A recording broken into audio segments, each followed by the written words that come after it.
पर बातचीत चल रही है चीन के साथ? क्योंकि कहा यह जा रहा था कि अभी जो हाल फिलहाल में कोर कमांडर स्तर की बैठक हुई है, उसके बाद एक और बैठक हो सकती है। देखिए, फिलहाल इस बात की जानकारी सेना की तरफ से नहीं दी गई है।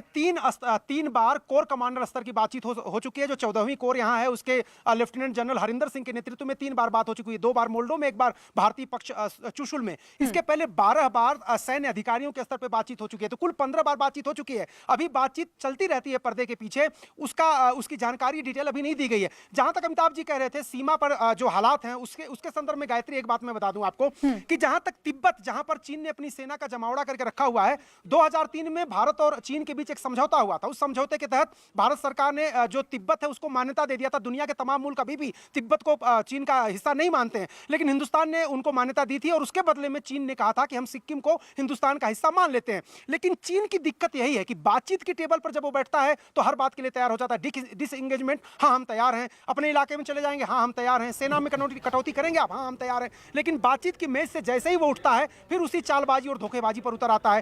तो 2003 में जो समझौता हुआ था उसका भी पालन चीन नहीं कर रहा। आप देखिए कि सिक्किम के फ्रंट पर भी उसने कुछ जगहों पर इस तरह से गड़बड़ी करने की कोशिश की है। हमने तो तिब्बत को मान्यता दे दी है। तो इसीलिए हिंदुस्तान में भी तमाम जो रक्षा विशेषज्ञ हैं, फॉरेन पॉलिसी के एक्सपर्ट हैं, वो ये कह रहे हैं कि अब समय आ गया है जब तिब्बत को, जो दुखती रग है चीन का, उसको हमको छेड़ने की जरूरत है। अरुण, केवल तिब्बत ही दुखती रग नहीं है, अब बहुत सारी दुखती रग है चीन की। चीन अगर अक्साई चीन की तरफ भारत बढ़ता है तब भी वो दुखती रग है।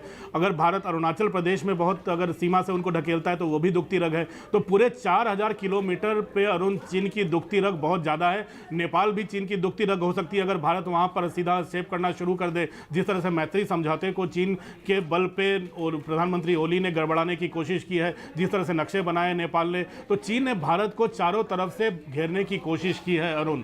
लेकिन लद्दाख जो इलाका चीन से सटा हुआ है अरुण, आप पिछले 7 दिनों से वहां पर हैं। लद्दाख में कैसा पब्लिक मूड है? लद्दाख में तो हमें नहीं लगता है कि एक भी लद्दाख का व्यक्ति, एक भी निवासी चीन की घुसपैठ को बर्दाश्त करने के मूड में होगा।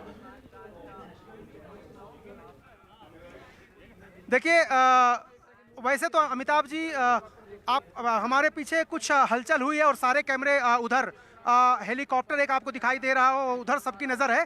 लेकिन फिर भी हम बहुत ज़्यादा इन तस्वीरों को दिखाने के हामी नहीं रहे हैं। हम अपनी सेना की तैयारी या उनकी उड़ानों को दिखाते नहीं हैं, फाइटर एयरक्राफ्ट हों या फिर हेलीकॉप्टर हों। जहाँ तक आपने दुखती रग की बात की है, निश्चित रूप से लेह लद्दाख के जो लोग हैं, और हमने दिखाया था लद्दाख स्काउट के जो जवान रिटायर हो चुके हैं, उनकी उम्र 70 और 80 साल हो चुकी है, वो चीन को चुनौती देने के लिए तैयार है। यहाँ एक तिब्बत के लोगों का एक बहुत बड़ा मार्केट है। उन लोगों ने कहा कि हम जाकर के लड़ने के लिए सीमा पर तैयार हैं। लेह लद्दाख के जो लोग हैं वो कह रहे हैं कि हम सेना के साथ कंधे से कंधा मिलाकर रहेंगे।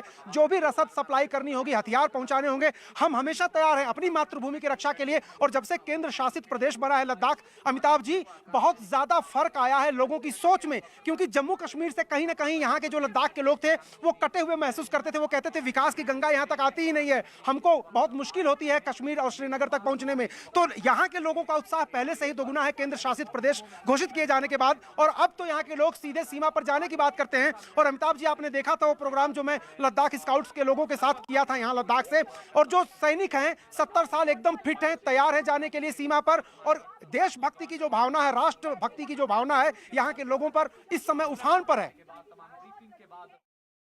अमिताभ जी,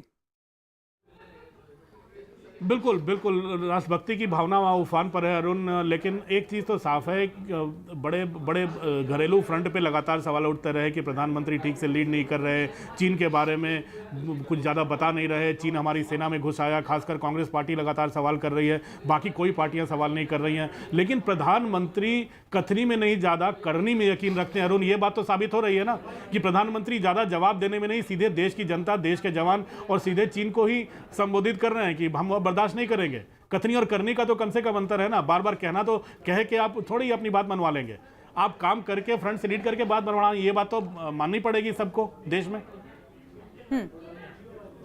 अच्छा अरुण, ये भी कहा जा रहा है कि गलवान घाटी में जो उस दिन झड़प हुई थी उसमें जो जवान जख्मी हुए थे उनसे भी मुलाकात कर सकते हैं प्रधानमंत्री नरेंद्र मोदी।